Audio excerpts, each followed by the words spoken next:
Chef, parlez-nous aujourd'hui de ce que vous allez faire ici. Je suis sur un carré de porc de la ferme d'Abossia de chez Peyo. Et là, j'ai coupé donc le carré, c'est l'équivalent de 500 grammes. Et j'ai mis du chorizo, toujours de chez lui. Donc légèrement snacké, aller-retour. Et ça va, voilà, le carré va avoir le goût du chorizo. C'est carrément fantastique. Tout à fait, vous l'avez dit. Voilà. Et aussi Peyo, on sait qu'il fait du vin, il fait tout cet homme-là. Il fait ses produits. Peyo, bonjour. Bonjour. Merci de venir ici nous faire déguster vos produits. Alors vous êtes multi-produits, vous êtes vigneron, vous faites aussi bien sûr de l'élevage. Alors parlez-nous un peu de tout ça.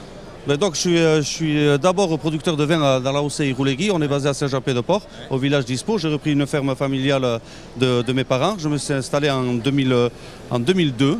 Donc on a essentiellement une production de vin rouge et de vin rosé et aussi une petite parcelle de vin blanc. Je suis aussi éleveur de porc. Je suis en association avec un jeune naisseur dans le Béarn.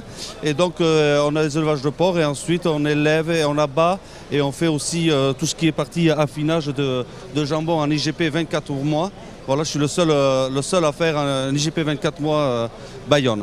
Voilà, et on travaille à la maison du jambon de Bayonne qui se situe à Arzac-Arizaguet.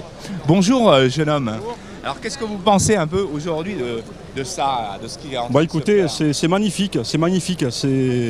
Moi je suis actuellement donc, en formation à l'INSAV à Bordeaux. Donc moi je trouve que ces produits-là, c'est des produits exceptionnels. Que ce soit pour le goût, parce que avec mon collègue, on a quand même eu l'occasion de goûter les préparations. Donc que ce soit en matière de goût, en visuel, c'est magnifique. Ça donne bien, on va goûter ça tout à l'heure. Merci beaucoup. Bonjour. Bonjour. Vous parlez de votre produit ? Alors c'est un hanché qui a 18 jours de maturation. Ouais. C'est mental. C'est mental. Je suis de boucher d'origine et je vais faire une prestation pour montrer comment désosse la viande. Alors si vous voulez avoir des cours de découpe de viande, et ben vous venez aussi sur le stand de Transgourmet. Vous verrez ici, il y a plein d'activités, ça bouillonne. Et ici, un petit mot Samuel pour cette organisation ici sur le stand de Transgourmet. Qu'est-ce que tu peux nous dire ? Pour la seconde édition, là où on vient vraiment du moins en force, moi je suis content, c'est la deuxième journée. Je suis satisfait de mes équipes, je suis satisfait de mes producteurs qu'on a mis vraiment au devant de la scène. Je suis satisfait de mes fournisseurs aussi qui sont là, qui nous aident tous les jours, des démos qu'on peut faire. Le maître mot c'est convivialité, partage, bienveillance. Donc je pense qu'il va y avoir encore beaucoup de choses à raconter et je laisse la main à Kirill pour ça. Voilà, parce qu'on est toujours autour du chef et donc là nous allons retourner sur le plateau pour aller déguster les plats, ce fameux agneau avec le sel de Batz.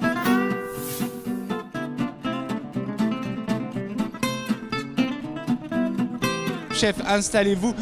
Monsieur le maire, venez à côté de moi. Voilà, ici, comme ça, on va pouvoir déguster un petit peu tout ça. Kenji, parlez-nous votre plat.